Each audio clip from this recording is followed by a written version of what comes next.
Assalamualaikum warahmatullahi wabarakatuh. Oke, semoga semua tetap sehat semangat ya, meskipun ada beberapa yang masih mengalami kesulitan untuk materi yang kemarin. Dan hari ini kita lanjutkan untuk materi yang ketiga. Oke, dan untuk teman-teman jangan khawatir, tetap semangat untuk belajar karena tiap materi pada tiap sesi masih ada hubungannya dengan materi selanjutnya. Jadi nanti kalau masih ada kesulitan bisa tetap dipahami dan dicermati serta dianalisis ulang. Okay, so today's to-do list are the forces, parallel structure, dan previous talks analysis atau previous talks discussion, kemudian group discussion, questions answer. Nah, untuk question answer saya harap meskipun waktu kita terbatas, teman-teman tetap menyampaikan pertanyaan jika ada kesulitan. Kalau merasa sudah paham, tidak apa, silakan tetap dilanjutkan dengan mengerjakan latihannya. Oke, and then practice. Nah, di sini mungkin akan saya beri latihan nanti semisal dengan meminta kalian membuat kalimat, dan saya minta ketika saya menginstruksikan atau I ask you to make sentences, please make it. Jadi kalau saya minta untuk membuat kalimat, saya harap teman-teman tetap membuat kalimat itu dan membuat kalimat sendiri ya. Karena nantinya as you know, our learning method is text genre. Jadi metode pembelajaran kita itu adalah dengan berbasis pada teks, jenis teks ya. Jadi harapannya nantinya selain teman-teman bisa mengerjakan post task, kalian juga bisa membuat kalimat yang dapat dimanfaatkan atau diaplikasikan ketika kalian menuliskan mungkin semisal tugas akhir ya, berupa abstrak atau karya ilmiah lainnya ya, seperti itu. Dan dimulai dengan menuliskan kalimat, jadi praktisnya akan banyak dengan membuat kalimat. Okay, and then the last, attendance, checklist, and quiz. Jadi untuk hari ini daftar hadir atau presensinya saya letakkan di akhir seperti biasa via Google Form. Oke, jadi kita langsung masuki materi ya. Oke, parallel structure. Nah, ini masih di unit 1 yaitu description. Dengan subtopiknya language feature. Jadi parallel structure itu masuk ke dalam language feature-nya description. Oke. Nah, untuk yang sudah saya share soft file buku EAB, yang belum tolong saya diingatkan kembali ya untuk saya share soft filenya. Yang sudah bisa dibuka halaman 9, Activity 9, Description, Parallel Structure. In describing things, you may give more than one attribute to a thing by using conjunction and, you may contrast to a thing by using but, or you may give an alternative to a thing by using or. Nah, jadi dalam mendeskripsikan benda, kalian bisa menambahkan atribut benda, beberapa atribut terhadap benda atau head yang dimaksud dengan menggunakan conjunction and. Jadi kalau mau menambahkan misal noun dengan noun itu menggunakan and, atau adjective dengan adjective, beautiful and funny. Nah, itu dengan menambahkan antara beautiful dengan funny. Nah, dengan and. Kalau mau menyatakan sesuatu yang berlawanan dengan but.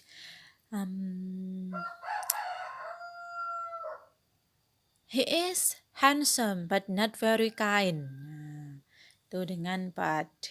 Atau sebagai alternatif, menyatakan pilihan. Misal, we can use our book or we can use yours atau your book. Nah, Itu dengan menyatakan pilihan, dipilih salah satu yang digunakan.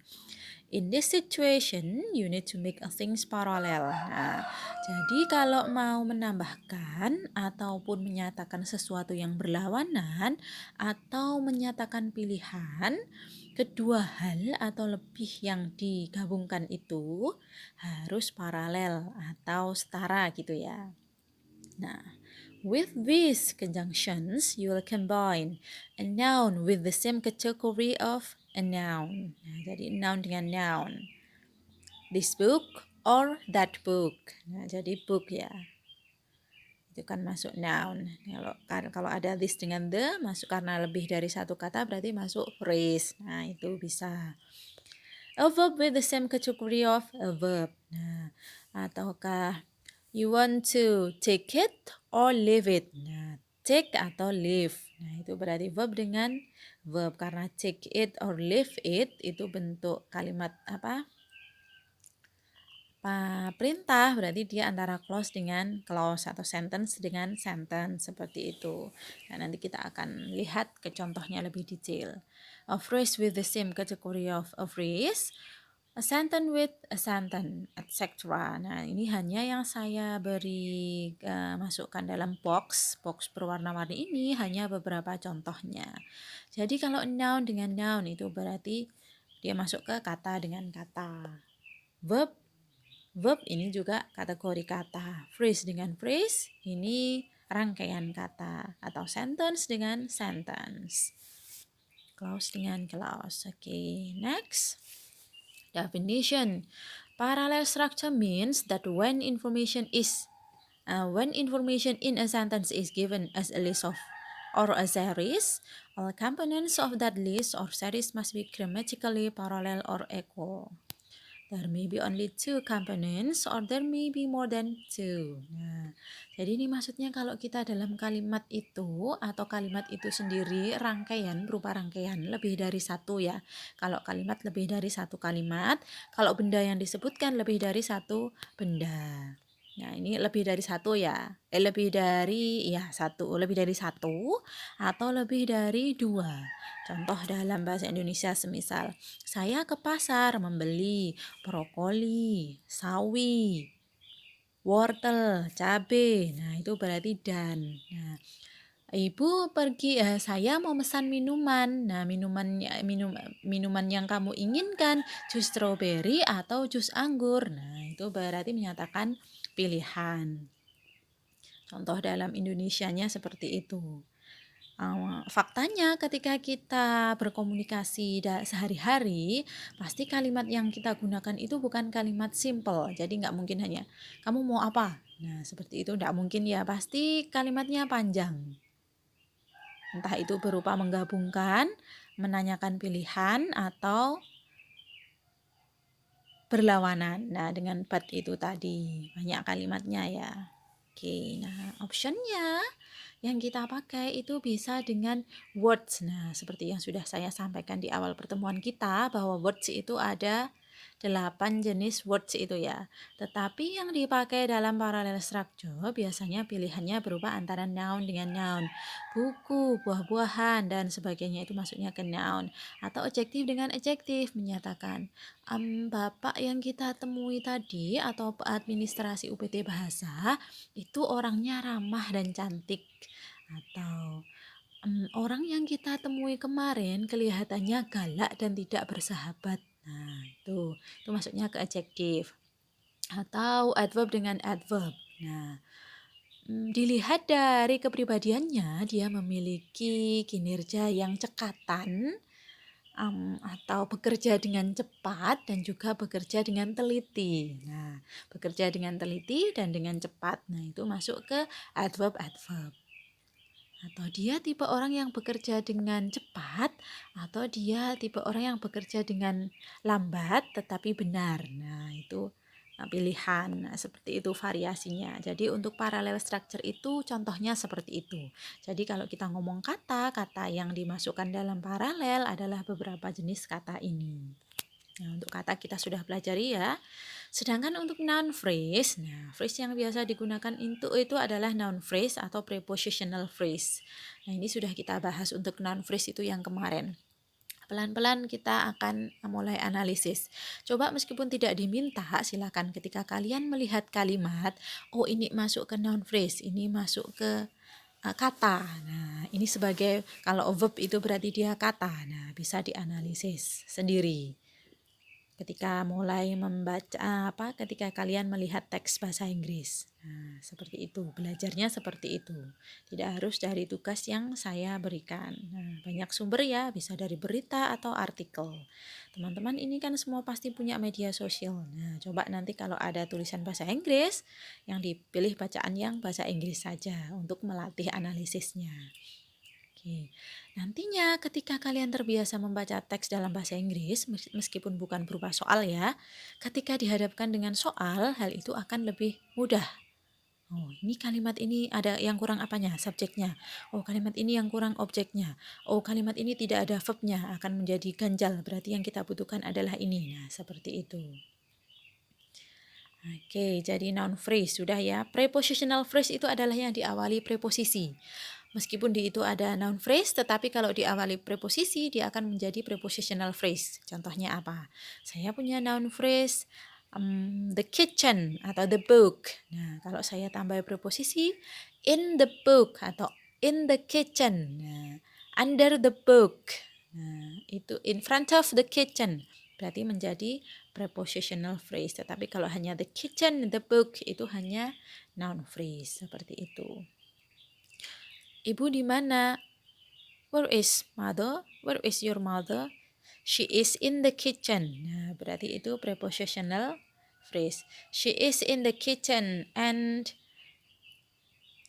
my father is in the kitchen while my mother in the bathroom. Nah, itu berarti sentence dengan sentence.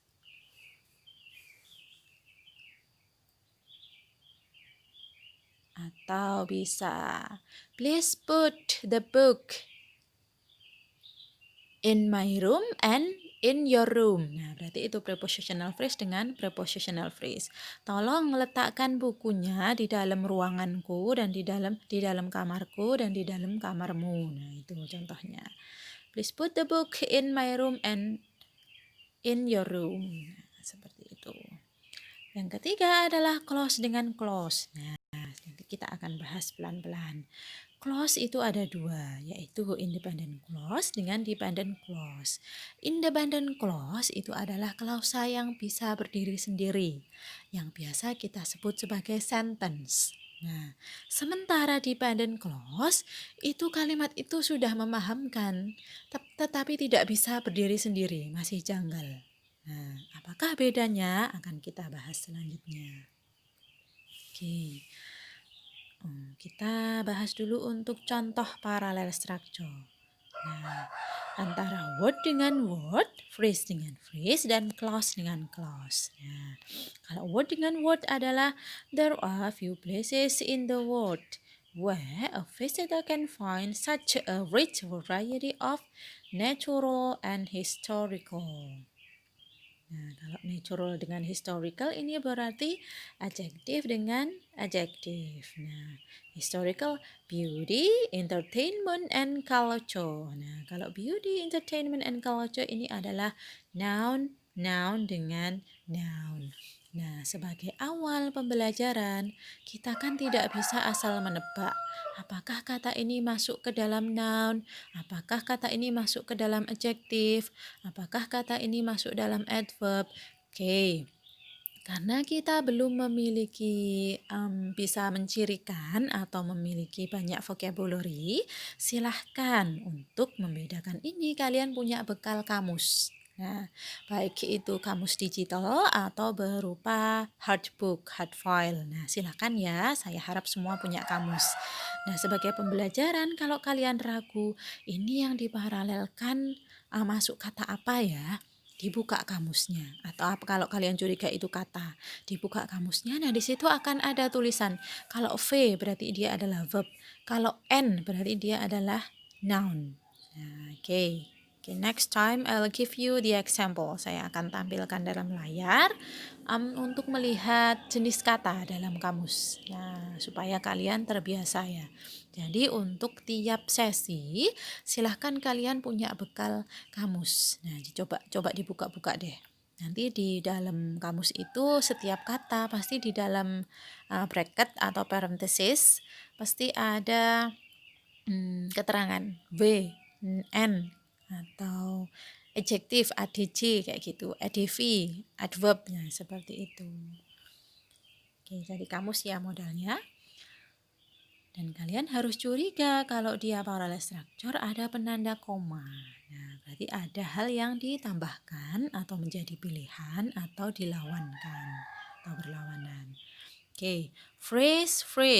It has also a natural beauty with green parkland and perhaps the world's most beautiful deep water harbor. Nah, ini yang digabungkan adalah frasa. Oke.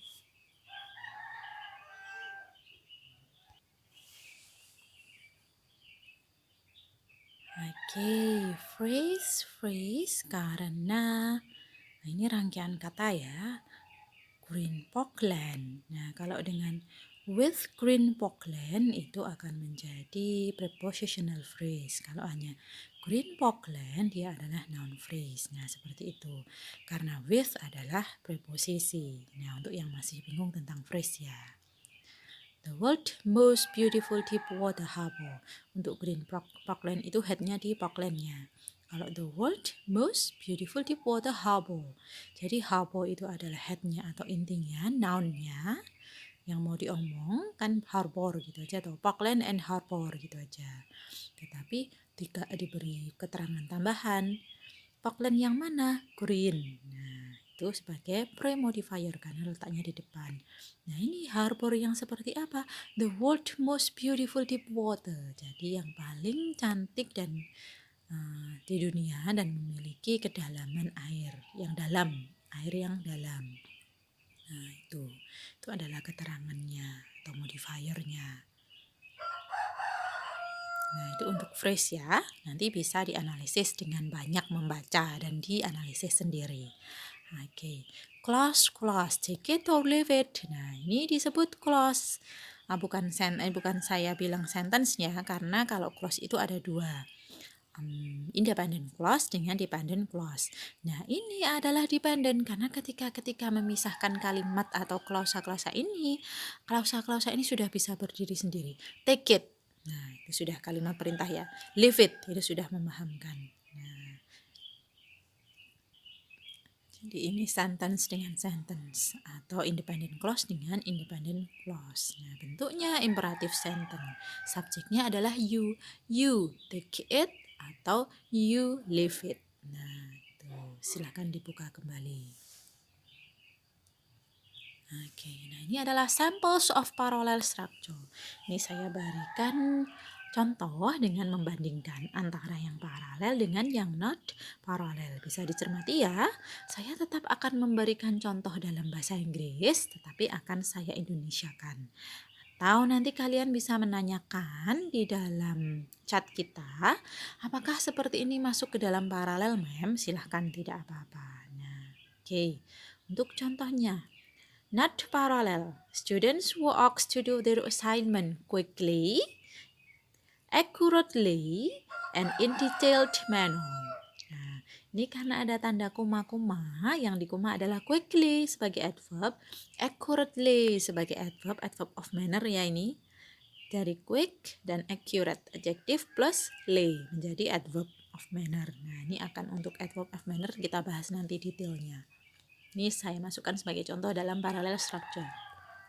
Jadi kalau sudah ada adverb dengan adverb, berarti yang digabungkan yang ketiga juga harus adverb. Tetapi ini phrase in a detailed manner. Ada in, itu berarti preposisi. A detailed manner. Nah, ini yang diomongkan mannernya, ada a detailed. Ini masuk noun phrase. Tetapi karena noun phrase diawali oleh in, berarti masuk prepositional phrase. Nah, yang kita butuhkan padahal adalah adverb. akan menjadi apa? Students were asked to do their assignment quickly, accurately, and thoroughly. Nah, detail manner itu ternyata kalau diadverbkan menjadi thoroughly. Oke, jadi seperti ini ya. Nah, untuk contoh yang kedua, not parallel. Eric joined the office, worked hard, and is getting a pay rise. Nah, ini yang dihubungkan antara koma-koma mana? Joined. Nah, joined the office. Nah, bentuknya adalah past, joined ya kata kerja kedua. Worked hard. Nah, work. Nah, ini juga kata kerja kedua. And is getting a pay rise. Tetapi ini kok is getting? Padahal semuanya kata kerja kedua. Ini kata kerja continuous. Nah, present participle ya bentuknya ada is menjadi continuous. Nah, jadi diperbaiki menjadi seperti apa? Karena sudah joined, sudah worked, maka akan menjadi get menjadi got. Nah, and got a pay rise. Betul, seperti itu yang benar. Jadi verbnya harus disejajarkan karena verb 2 dengan verb 2. Oke. Number 3. Contoh yang not parallel. Mr. Evan is a lawyer, a politician, and he teaches. Nah, karena dia a lawyer itu noun, non phrase ya. Lawyernya, oke. Politician itu juga noun. Nah, teaches, nah ini clause, dia kalimat. Dependent clause ya, independent clause ini. Nah, supaya setara karena sudah ada 2 noun, kita tambahkan yang terakhir untuk dirubah menjadi noun. Mr. Evan is a lawyer, noun, politician, noun, and teacher. Nah, karena teaches berarti dia adalah teacher, noun. Nah, oke, seperti ini ya, paralel itu, setara. And number 4, not parallel. Dad told me that I should study a lot. Nah, that I should study a lot ini clause karena ada that I should study a lot ini adalah dependent clause. Nah, that I should not eat fast food clause. And to maintain a strict routine before the exam ini phrase. Oke. Supaya paralel semuanya menjadi clause, kita rubah menjadi, nah ini kita pilih clause ya. Silahkan kalau mau dirubah ke phrase semua silahkan, tetapi ini saya memilih untuk merubah menjadi clause semua. Dad told me that I should study a lot, that I should not eat fast food, and that I should maintain a strict routine before the exam. Nah, semuanya dijadikan menjadi clause. Silakan dicermati, dan dicermati. Nah, oke, tidak harus langsung dihafalkan. Paling tidak ketika kalian mendengarkan penjelasan bisa paham maksudnya. Seperti itu ya. Oke. Oke, mari kita menganalisis kembali yang sudah kita pelajari. Let's have a closer look. Nah, kita sudah membahas tentang words. Nah, 8 tipe kata. Ada adverb, adjective, noun, verb, pronoun, preposition, conjunction, dan interjection. Tetapi yang kita bahas dalam parallel structure, fokusnya adalah noun dengan noun, verb dengan verb, adjektif dengan adjektif, dan adverb dengan adverb. Itu ya. Oke. Kemudian phrase, kita juga sudah mempelajari phrase, frasa. Nah, ada noun phrase, banyak ya frasa itu. Tetapi yang fokusnya untuk parallel structure yang biasa digunakan untuk describing yaitu noun phrase dengan prepositional phrase. Nah, sudah. Sekarang clauses. Nah, yang kalian bingungkan mungkin ada istilah independent clause dengan dependent clause.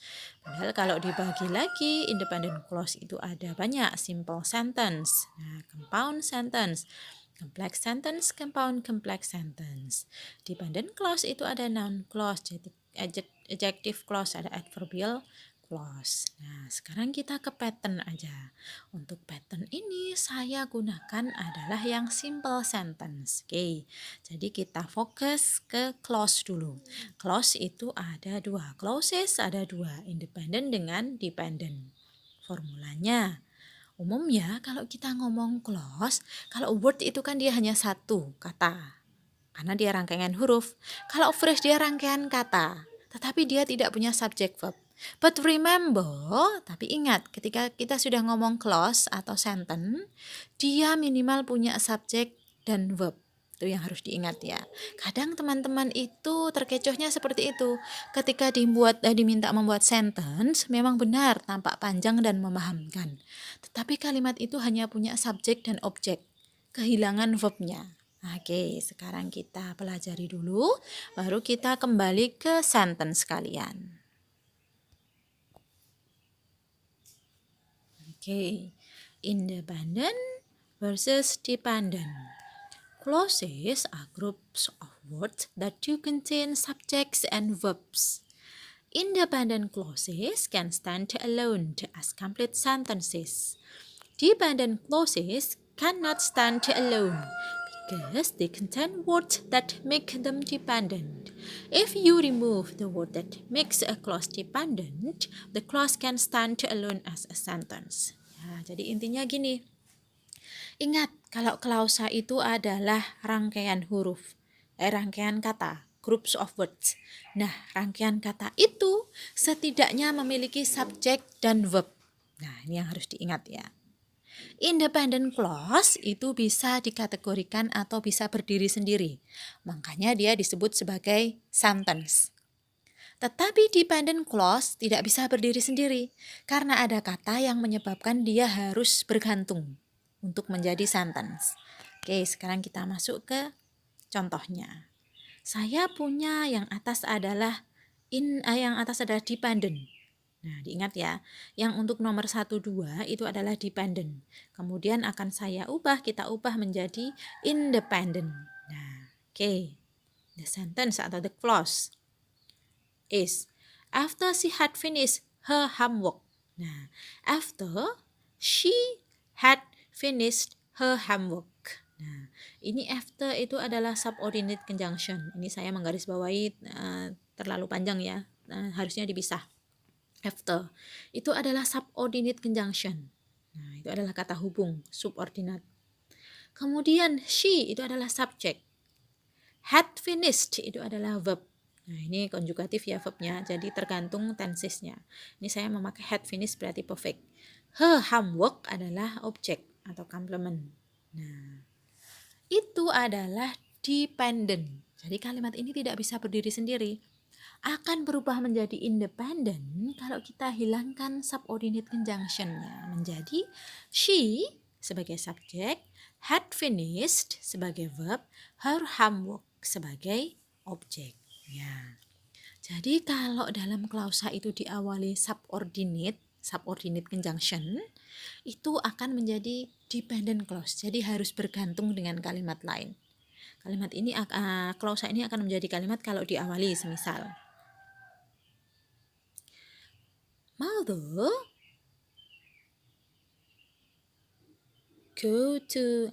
goes to the market after she had finished her homework. Enggak, kita ganti.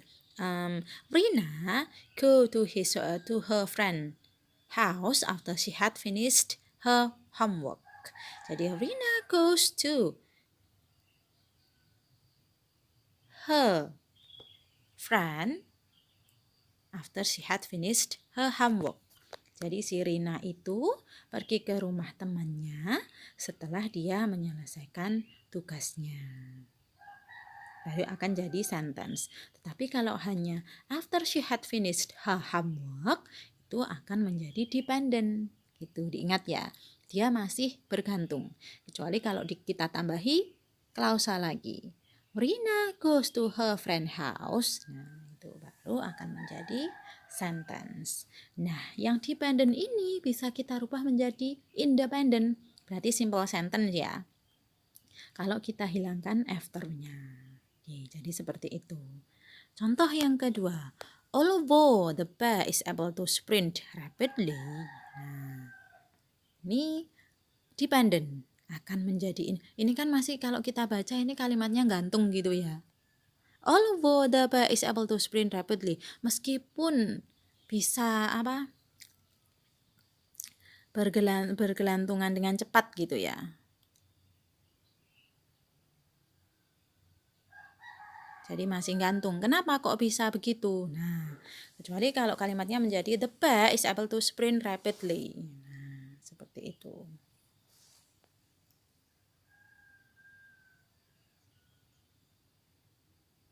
Jadi, although itu subordinate conjunction, the bear itu subjeknya, is-nya sebagai verb, able to sprint rapidly menjadi komplemennya.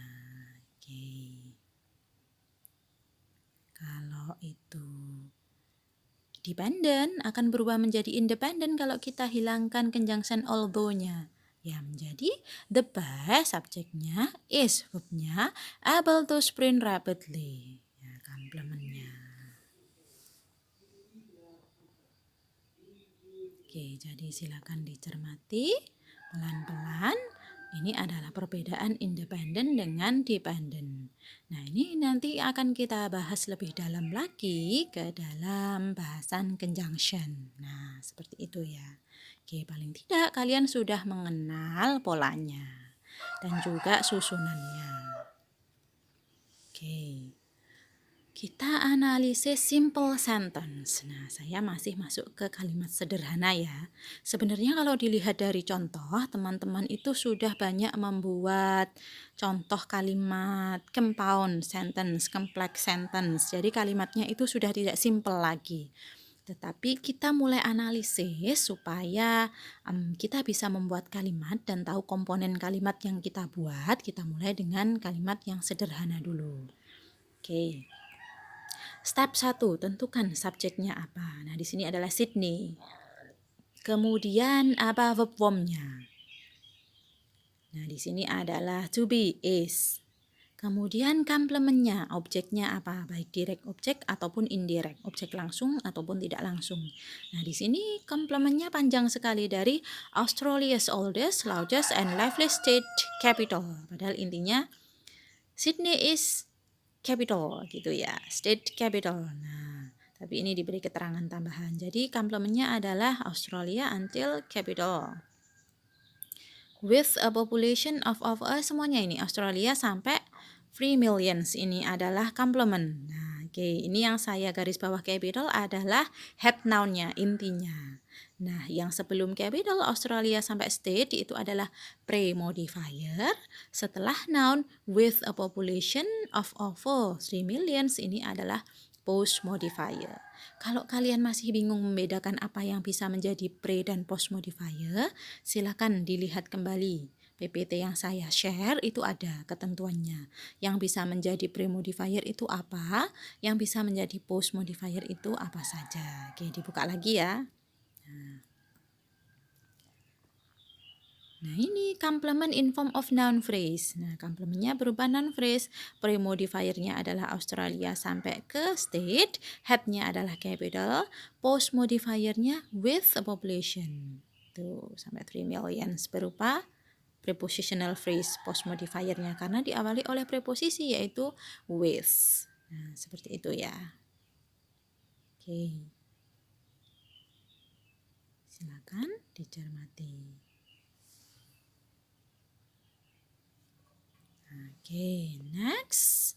Supaya lebih memantapkan pemahaman.